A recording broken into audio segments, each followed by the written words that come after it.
share my screen. Perfect.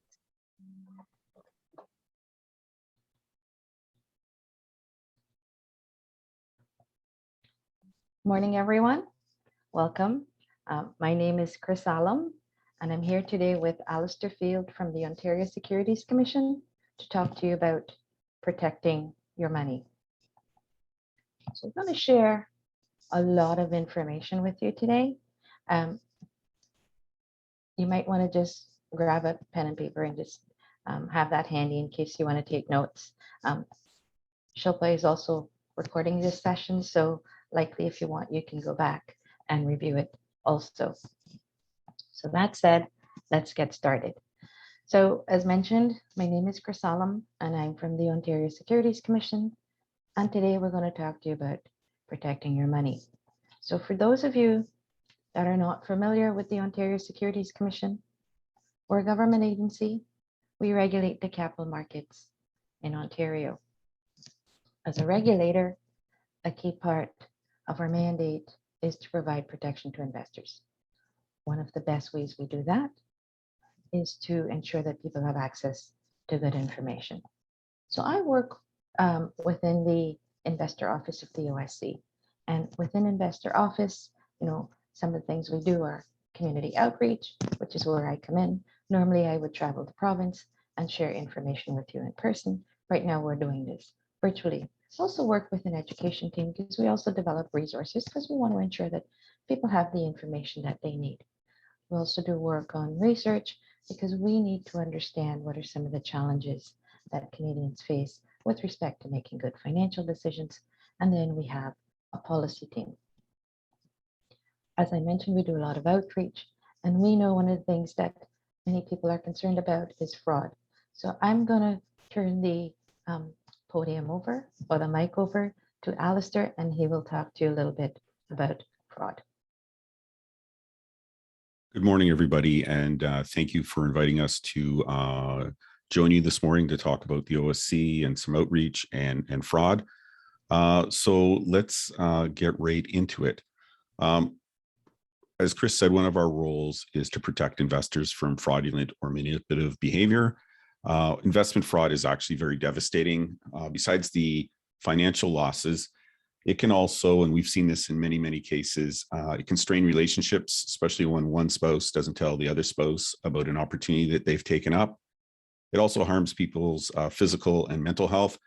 My background, originally, I went to school for social work and worked in a group home before I joined the police, and then subsequent after that to the commission.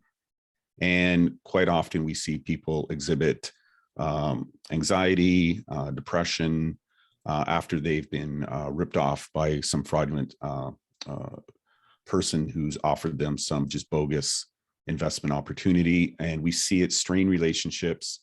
And so it's just not losing the money. It's a whole basket. It's the whole person that gets harmed in these things.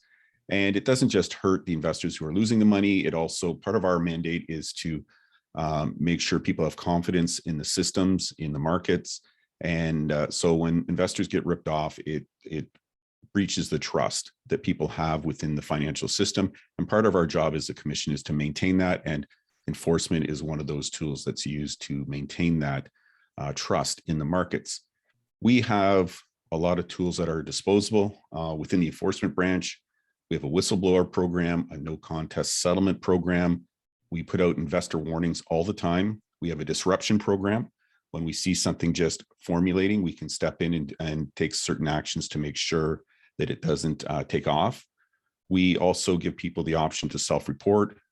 We try to identify misconduct really early and stop it from continuing. We have a lot of cooperation. Obviously, we're an Ontario government agency. We cooperate very closely with the other commissions across Canada and around the world, and we belong to certain associations. And we have certain pre-existing agreements that help us operate very smoothly with all our partners. And there's been quite a number of enforcement actions at any one time. We'll give you our website a little later, but you can at any time go in there and take a look at what's going on in terms of enforcement actions. A lot of the source documents are on our website as well. These are some investor warnings that have been put out recently. And I just finished a period of time in the enforcement branch again. up until July, and I think a couple of these are mine. So these are some companies that we have put out an investor warning and just simply saying these companies are not registered to operate within the province of Ontario. And we're going to talk about registration in a few minutes about how important that is. So this is just a sampling of some of the companies that we are telling the public. So if you do a Google search on one of these entities, you'll see our warning. And there may be warnings from other organizations as well. Although we're not always able to get people's money back, a lot of fraudsters live in the moment. They spend the money, they send it off, and often when we catch up to them, it's spent. But there are instances, and we do have some sections within our act which allow us to take certain steps if there is money available. And there's one case here, it's Anisys Investments, and there's a couple individuals that are named there. And a large amount of money was recovered, and there's a claim process going on right now for people that may have a claim on the money that was recovered. It does happen, and we do have the ability under our act to manage a system where we can give people back their money if we can't locate it. So what's the deal with investment fraud? 1 in 25 Canadians say they're the victim of an investment fraud, just not a fraud, but an investment fraud. Half of those people are over the age of 55. And 1 in 5 Canadians reports that they have been approached regarding a potential scheme. So in any room that you sit in, if you take a look at that room, especially if it's an older group of people, that's a little scary. And the most scary thing about this is that fraud generally is always underreported. People may feel there's a stigma if they come forward. They may be embarrassed. They don't want to tell people. They think people get angry with them. Maybe they're kids, maybe they're caregivers. So we don't really know what the damage is out there. It's just more than we know. There's been a lot of media attention towards COVID-19 scams, bank, government relief programs. I think we've all seen it. There's one there up there, Detective Gail Reagan from the Toronto Police Service. I used to work with Gail a long time ago in the fraud squad. And so there's a lot of media attention to this. And we just hope that some of those messages are getting through to members of the public. So these are some of the COVID-19 related frauds that we're seeing, that we're telling people about. Quite often, you'll get an email from a bank saying there's a problem with your account. Click onto this link. I find this fascinating because I get a lot of these emails in my personal email account from banks I've never heard of, or certainly haven't done business with before. And our warning to people is do not click on that link and give people any information whatsoever. They're sending out millions of these messages at one time, and it's a percentage game for the fraudsters. If they get 3, 4, 5 people who are going to end up opening up their bank accounts to them, it's more than worth their while. There's all sorts of fake government messages. I'm surprised I can be here today because I've been threatened by jail by the CRA probably about twice a week for the last year. And as well, Service Canada is after me. So a lot of people, you get either texts or voicemails saying that you're in trouble, that a warrant has been taken out for your arrest. There's all sorts of advanced fee loans, fee loan type of scams out there right now where, we can help you out with your short-term losses and just come onto this link and help us out, and we can work it out for you. There's all sorts of work from home scams. I see a few of them on LinkedIn occasionally, and I have been inundated with emails in this area myself. And my favorite right now, I spent, as I mentioned, I spent some time back in enforcement for a little while, and romance scams. They've always been around, but we're seeing a new angle to it during COVID. And that's everybody is looking for a connection. People are quite lonely, and often they develop an online relationship with somebody. And what we're seeing at the OSC is that online relationship then turns into a securities fraud where the victim feels connected to this person and takes some investment advice or gives them control of their computer during a time that they're talking to them, and the people end up taking all the money away from them. And I thought when I was looking at my caseload when I was back in enforcement that this was unique to my desk, and apparently not. This is quite, I'd say, probably 20% of the files that I was working on when I went back to enforcement for a little while was romance scams. So this is something that's going on. And of course, it's a sign of the times. People are lonely. It's been 18 long months. So that's one of the very topical things we're seeing right now. So let's talk about some of the types of scams out there. So Chris, I'm sorry, I'm picking on you, Chris, but Chris decides that she wants to make some money. So Chris either makes up a company or takes some off-the-shelf company that's maybe dormant for a while. And she starts pumping out information that her company now has the mining rights to some area in some third world country, and that she's raising money to develop that opportunity, and that all the testing looks really, really good. And she starts pumping out information on social media, starts an email and phone call campaign, trying to raise money for this opportunity. And of course, a lot of people are looking for the next thing.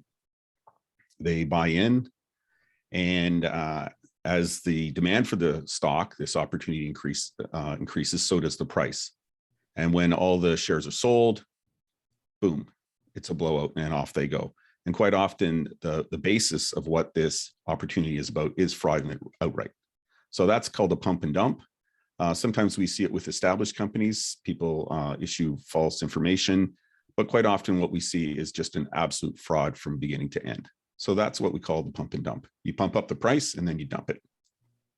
So in an affinity fraud, affinity groups are very common in Ontario, especially, whether they're religious, geographic, cultural, linguistic. Chris and I talk to a lot of public service groups, probists, those types of groups. And so an affinity fraud is very helpful to people. It gives them connection, common purpose. And we see a lot of frauds within these types of groups. And the way it happens is this. I come into your group, or I'm already a member of your group, and I endear myself to the group. I start talking up stuff. I start providing information about an opportunity. I try to get the leadership interested. And what I really want is my arm around one of the leadership people as I gift them one of the opportunities.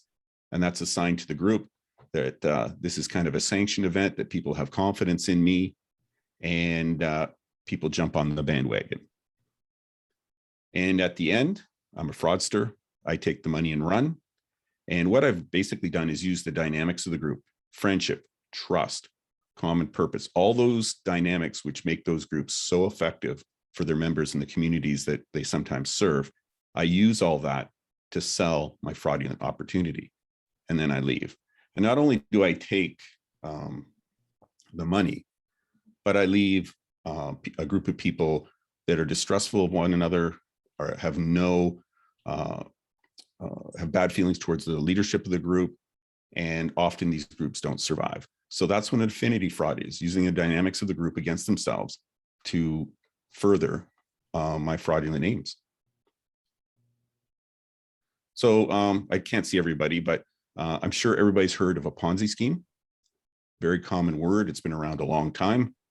So how does it work? So I'm going to pick on everybody this morning.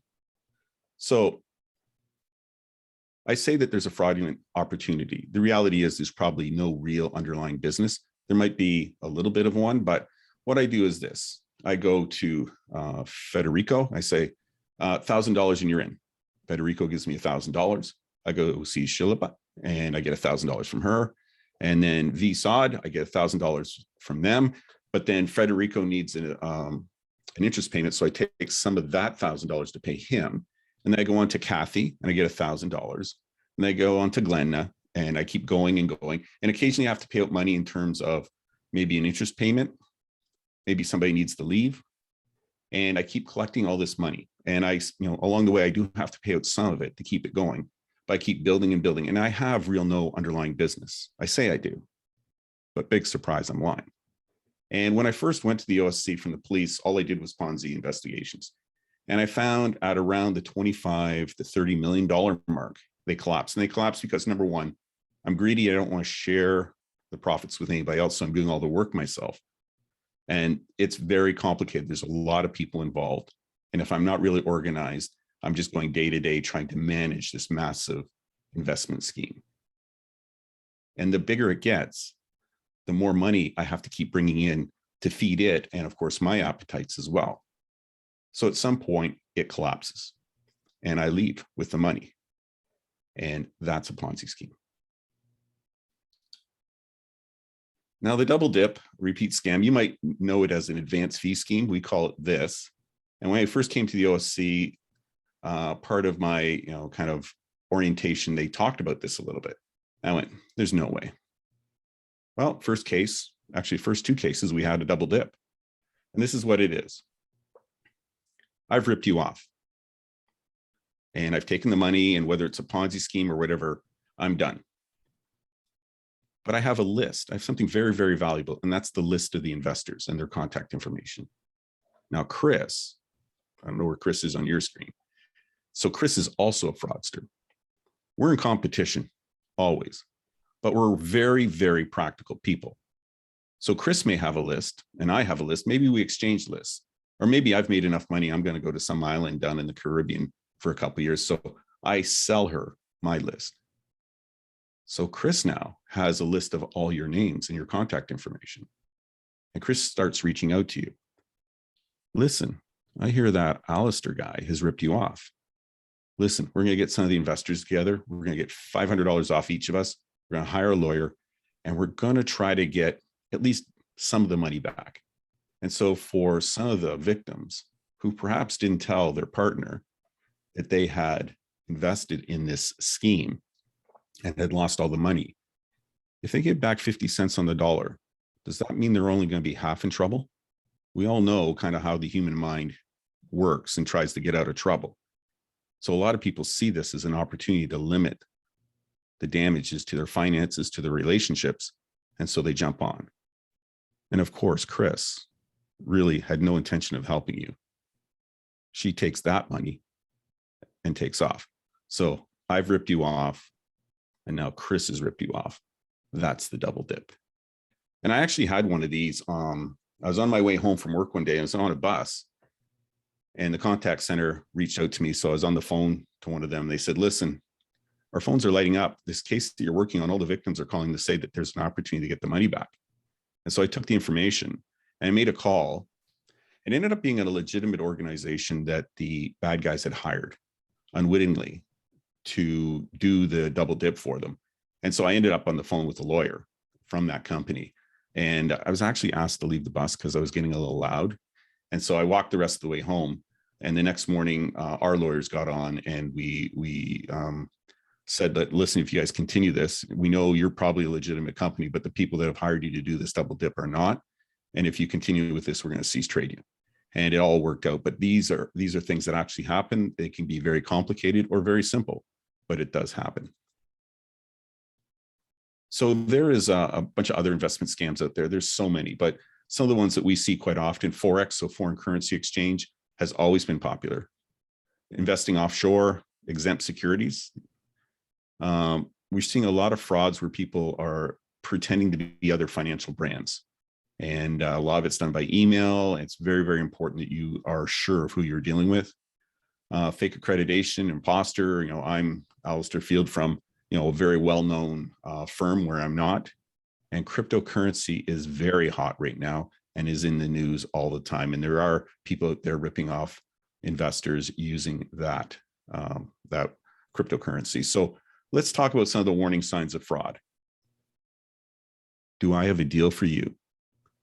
Zero risk, you can double your money in 30 days, but we have to close the deal by noon. Now, high pressure sales tactics are very effective in many places. They certainly are in fraud. There is no deal that has to get done by noon. It is so important. Your weapon against this is time. Take the time to think about it, get some advice, do some checks that we're going to talk about in a few minutes. But that's the antidote to high pressure sales tactics. It's just making space for yourself to think about it, talk about it, and do a few checks to make sure you know who you're dealing with and whether this is the right thing for you. I'm sure all of us have received, unsolicited phone calls, emails, and texts. I don't know how many of you are on the no-call list. I am. It's totally not working. I would get these on my work cell phone as well. And there's really only one solution to this, and you have to be rude. You have to hang up the phone, delete the text, delete the email. I know we're all, good Canadians. We're very polite, but you have to be very direct with these people. And eventually, hopefully these calls or texts will stop. I'm actually even, I've been in fraud investigations since 1991. So I'm even brutal at the front door. I didn't know I needed so many things on my house, but every other day somebody would always come by and knock on my door and, do you need your driveway done? Whatever. It happens a lot. And my kids, when they were young, used to actually make fun of me because I didn't want to waste people's time, and I certainly didn't want to waste my time. So I just closed the door on them.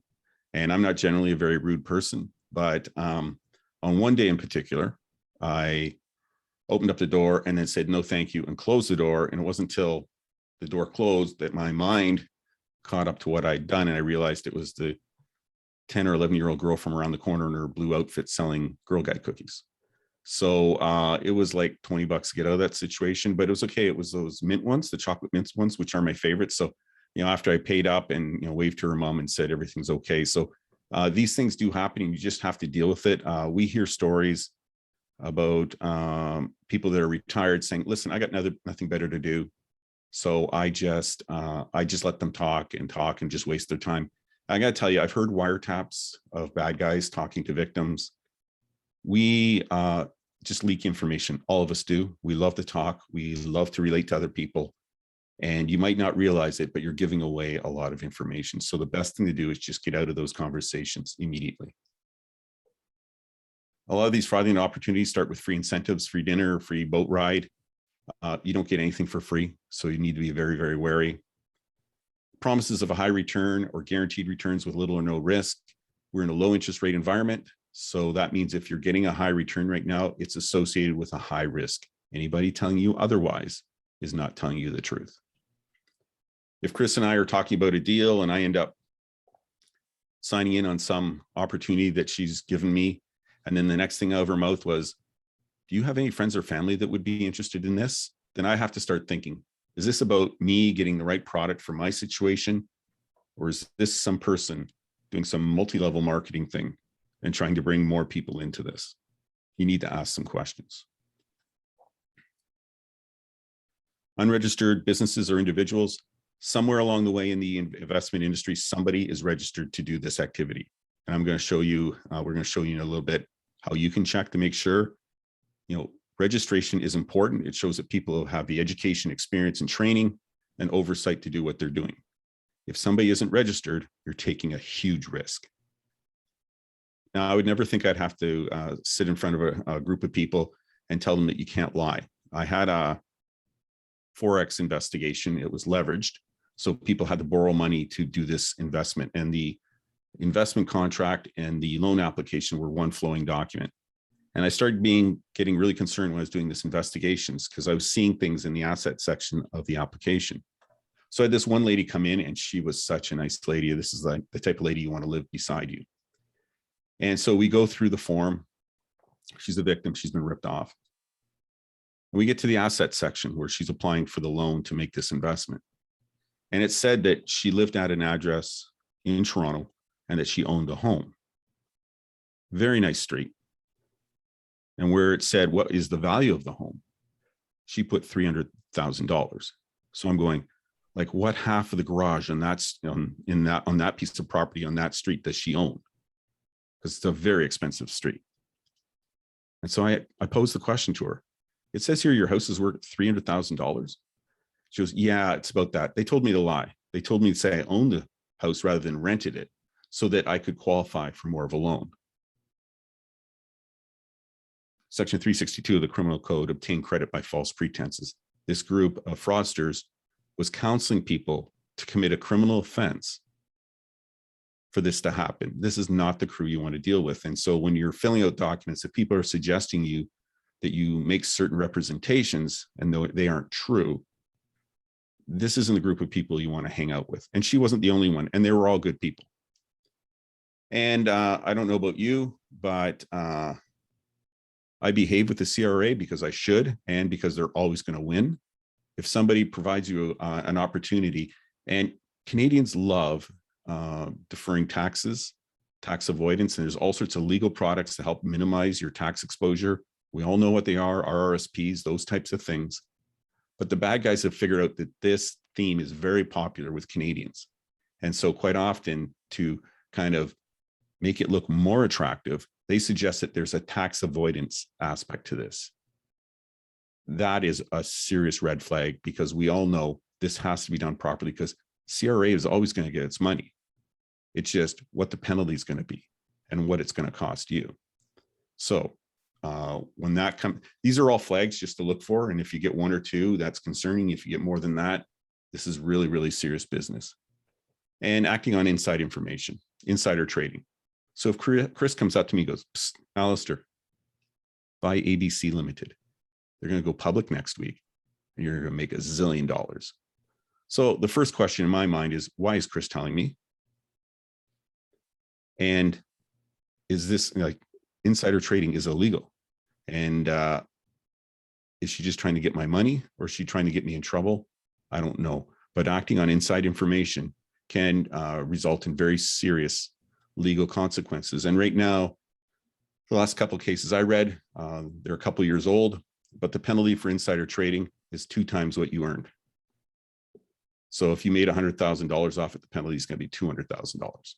So the commission takes these things very seriously, and in hearings, if there's a finding of guilt of misconduct, it is very, very painful. So these are just some other tips. Be skeptical of unsolicited opportunities. We all know how to find stuff now. We all know the big companies where we can go to pick up things, and don't respond to these things. Hang up, delete them. You know, time is the antidote to a lot of these problems. If you take the time to think about it, do some research, talk to some people, research it. You know, we're all in our homes right now. We don't get to go out that much. And there's all sorts of resources at our fingertips to help us. And do a background check. So we have a website. This is our, we're not here to sell you anything. We're a government agency. We're here to give you information. Checkbeforeyouinvest.ca is our website for retail investors, for you. And there's all sorts of information on there. As I was learning the business of the OSC, because I came as a fully trained fraud investigator, but my specialty wasn't securities. I would go on here to find information for myself.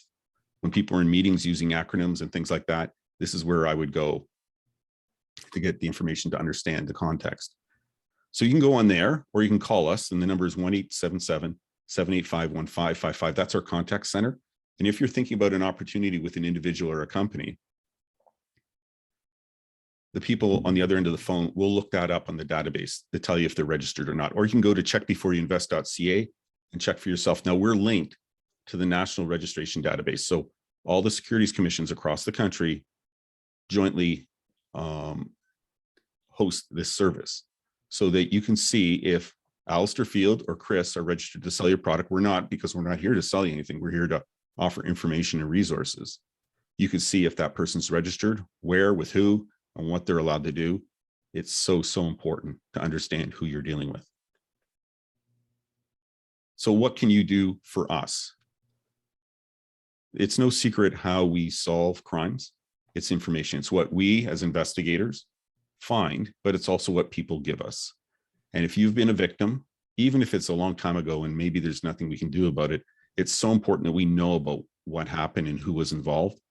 And you know, our contact center, there's a couple numbers there, there's an email. It's so important to reach out and let us know, because even if maybe somebody gave you an opportunity, you went, "Oh no, I remember that Alistair guy gave me some advice and I passed on it," we'd still like to hear about it, because the more information we get, the bigger picture, the better picture we get.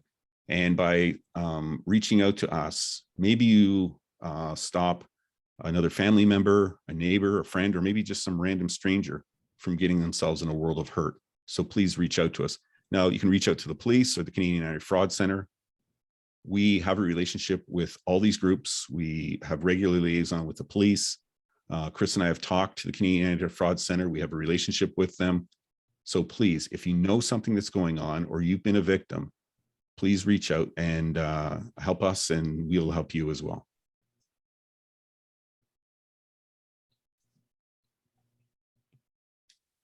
Thanks, Alistair. So Alistair's just covered some of the different types of frauds that are happening right now, giving you some warning signs and what to do if you suspect fraud. So this section of the presentation, I'm going to share some information as to, what to think about when you're working with your financial representative. What are some of those questions you should be asking? And then we'll also cover where else you can go and get additional information. So if you have a financial representative and advisor, this person is there to help you meet your goals. So they got to know you, your financial situation, and then they make investment recommendations. And this is where registration is really important. We talk about the fact that you should ensure that you're dealing with someone who's registered, because that person providing you with investment recommendations must know the products. They must understand how it works. They must be able to explain it to you. They must be able to tell you how these products can help you meet your goals. So registration is really important. And the other thing is the person must also tell you how they're paid. We're Canadians, and we're very polite and private about our money. So sometimes, you know what, you're working with someone and you don't ask how they're paid. This person is working for you.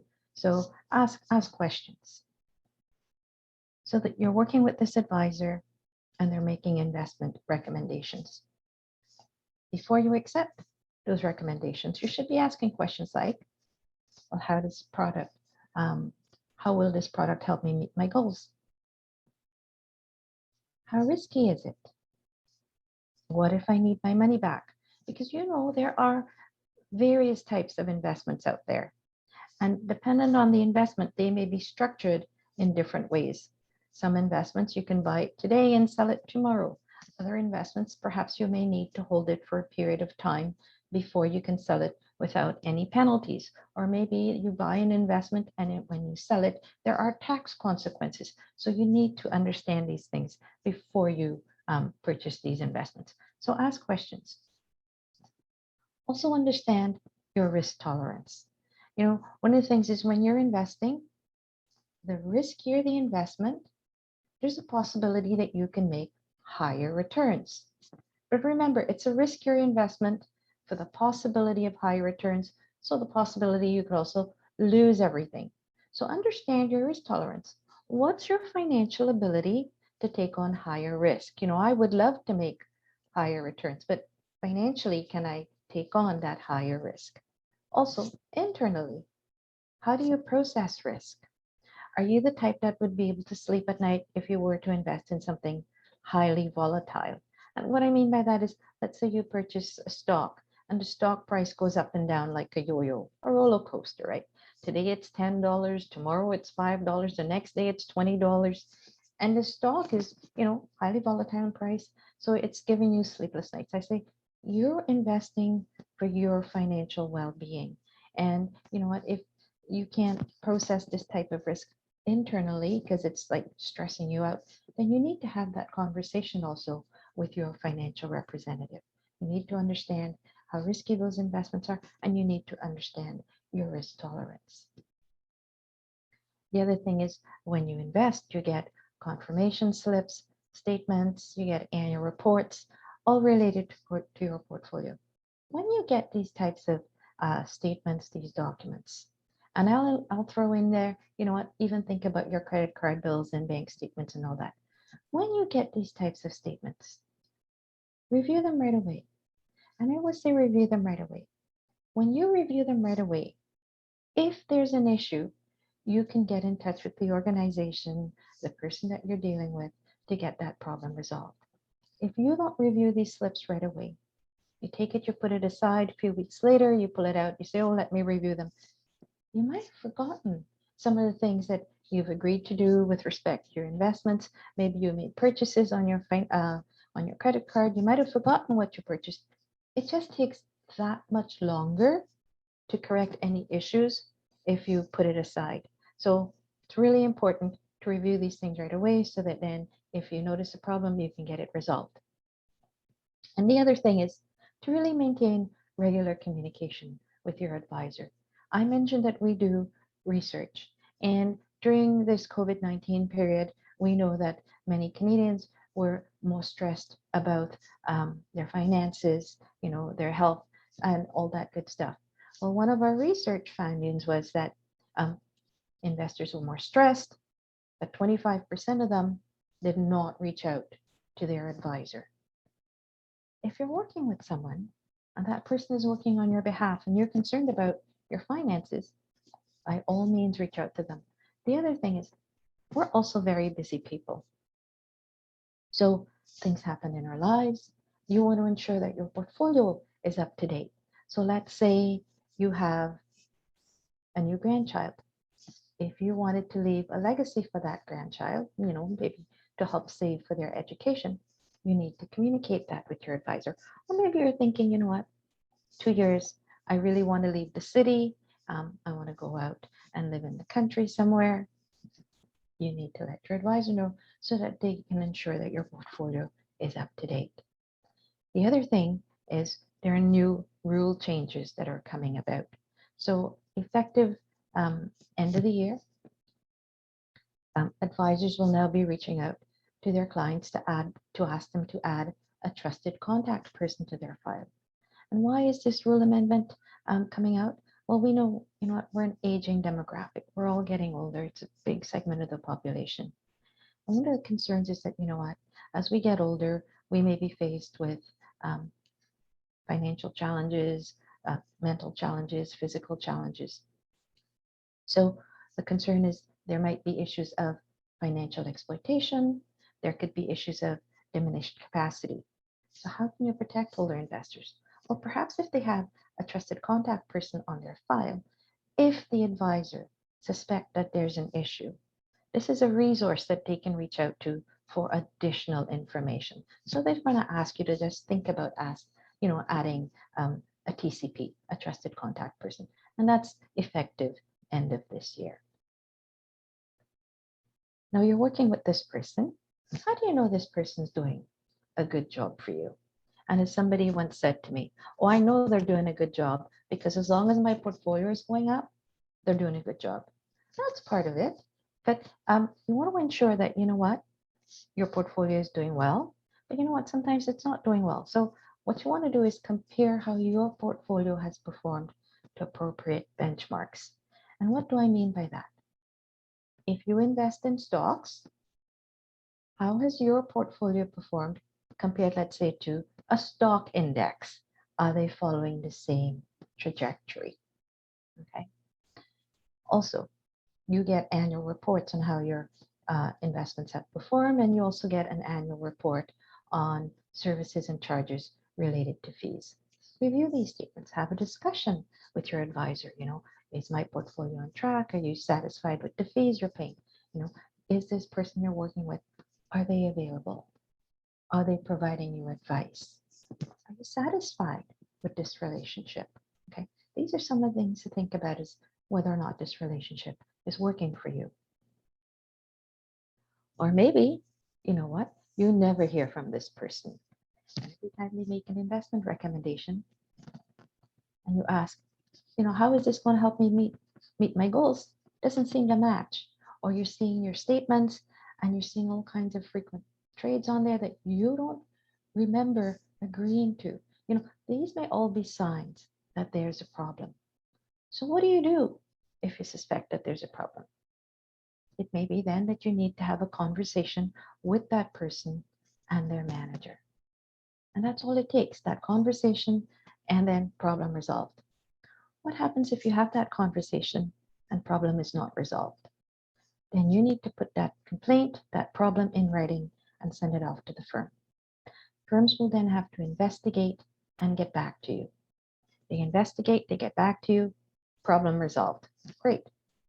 What if they investigate, get back to you, and you're still not satisfied? We have more options.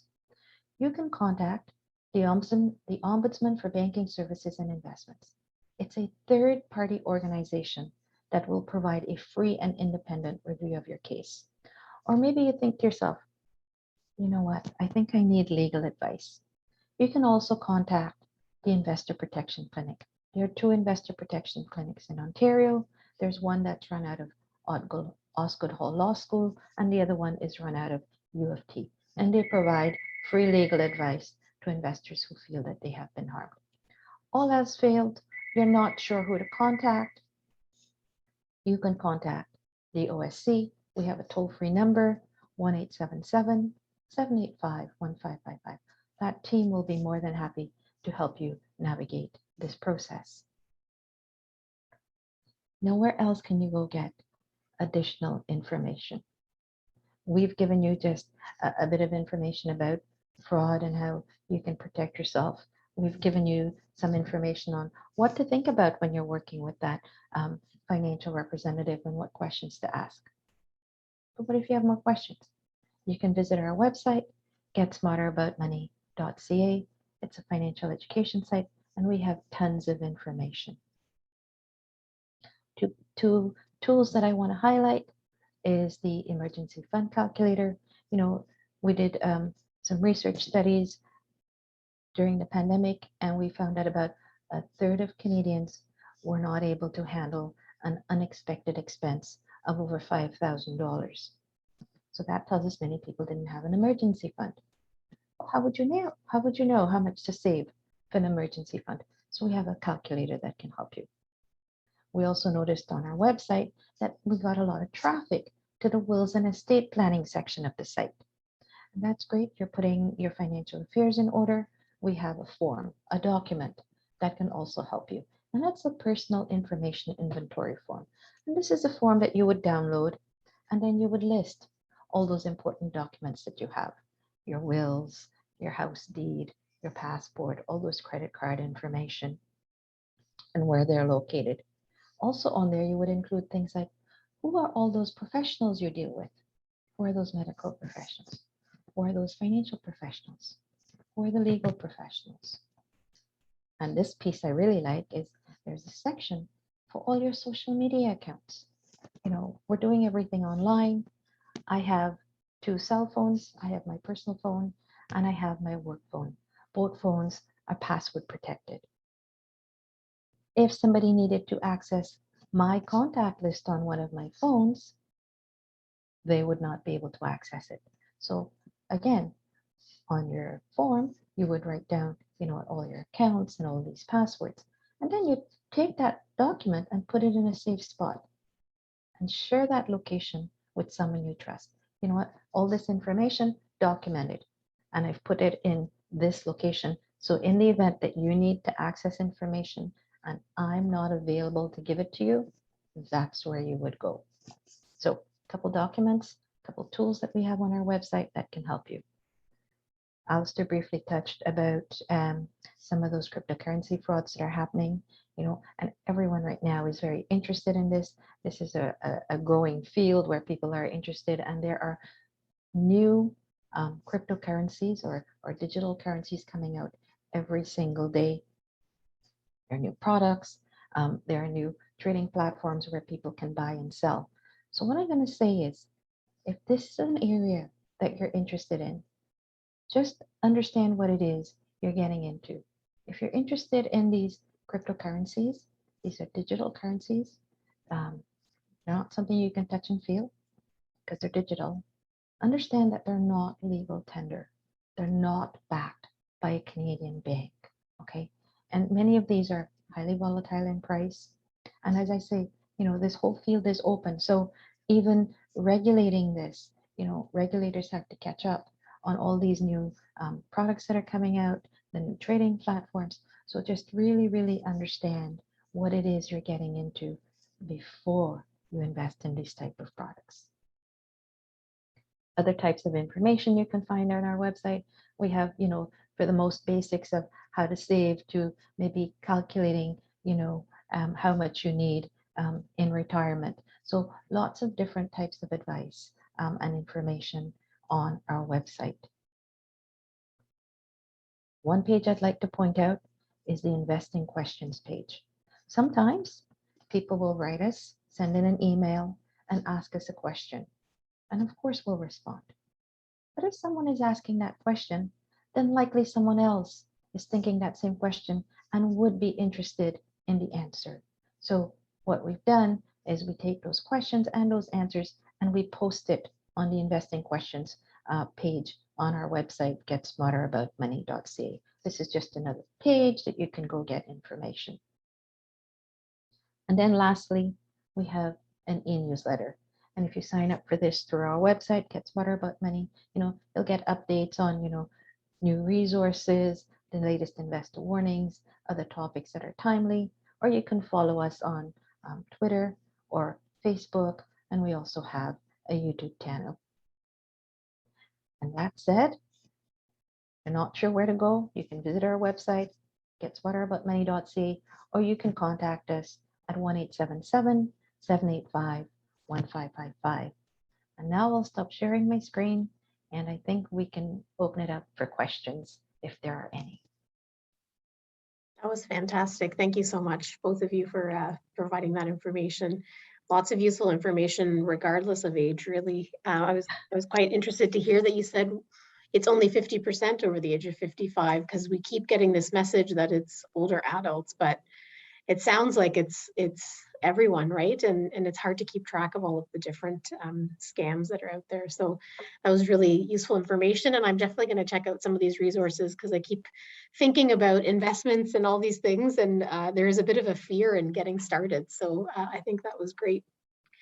Are there any questions from anyone that's on the call? I can stop the recording. I just quickly want to share my screen to notify you of the next session, just before the recording ends there. So our next session will be on December 15th at 2 p.m. And it will be led by our 2 staff members with the Indigenous Center on campus. The conversation will be about shifting the narrative towards reconciliation. And as you can see from the description there, we'll be covering quite a few sort of introductory things, with lots of opportunity for discussion and potentially a site visit in the future, depending on how COVID goes. So I'll stop sharing there, and then I will stop recording in case people are more comfortable asking with the recording.